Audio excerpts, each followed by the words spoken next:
जैसे जनसंवाद का कार्यक्रम मेरा लगातार चल रहा है, ये छठा राउंड है और इस पहले के राउंड में इस जिले की 3 विधानसभाएं नांगल चौधरी, नारनौल और महेंद्रगढ़ ये हो गई थी।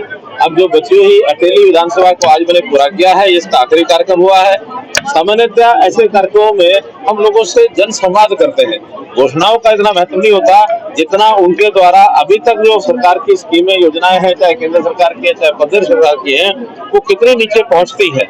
मुझे पर्याप्त संतोष हो रहा है इस बात का कि हमारी हर योजना का लाभ, चाहे वो उज्ज्वला योजना है, चाहे राशन कार्ड की योजना है, चाहे हमारे पेंशन की योजना है, चाहे आयुष्मान भारत है, चिरायु हरियाणा है, ये सब योजनाएं नीचे तक अपने आप ऑटोमेटिक पहुंच रही हैं और इससे लोग संतुष्ट हैं।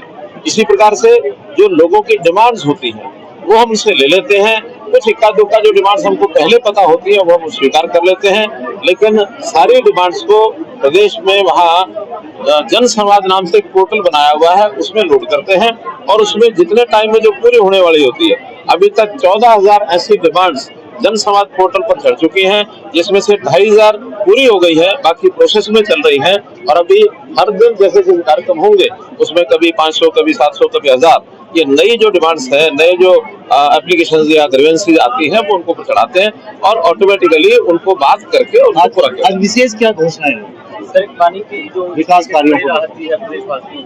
जैसे आज तो पिछले दिनों में मुझे पता लगा कि बहुत सालों के बिल पेंडिंग पड़े थे पब्लिक हेल्थ डिपार्टमेंट के। अनुसूचित जाति का जो रेट होता है वो 20 रुपया महीना होता है, अदर देन शेड्यूल कास्ट वो 40 रुपया महीना होता है। लेकिन पिछले 12-13 साल से 2006-07 से बिल पेंडिंग थे। उस समय टंकियां बांट दी गई थी, किसी को बिल मांगा नहीं गया, बाद में भी लगातार चलता रहा और अब डिपार्टमेंट ने उसके इंटरेस्ट और उसकी पेनल्टी लगा करके एक एक कंज्यूमर पर 15,000 से 25,000, 30,000, 40,000 रुपये बिल निकाल दिया था। जब हमें पता लगा हमने संज्ञान लिया और हमने कहा कि अब केवल जो बिल का राशि है कितने ही साल का है, 20 रुपया महीना, 40 रुपये महीना जो रेट है उसमें कितने 15 सालों का अगर हिसाब लगाएं तो अनुसूचित जाति के व्यक्ति को केवल 4,000 रुपये से भी कम 3,800 रुपया देना पड़ेगा और जो अदर देन शेड्यूल कास्ट है उनको डबल 7,600 रुपया, इससे ज्यादा नहीं होगा। इसलिए ब्याज और पेनल्टी सारी माफ कर दिया, केवल वो और जो पैसा वो तुरंत नहीं दे सकेंगे उनको भी हम किस्तों में लेंगे, किसी को भी दबाव नहीं डाला जाएगा।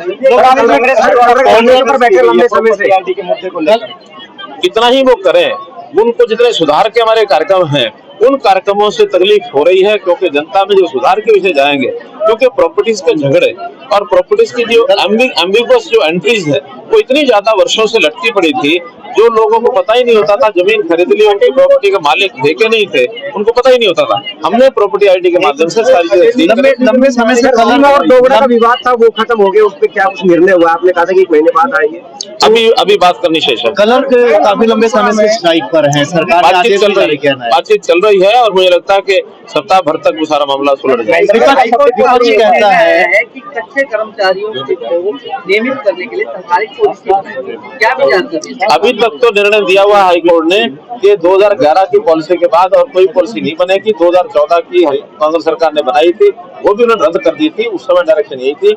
आगे कोई भी इस प्रकार की पॉलिसी नहीं बनेगी, नई कोई डायरेक्शन आप जो बता रहे हैं, अगर ऐसी होगी तो कोई ना कोई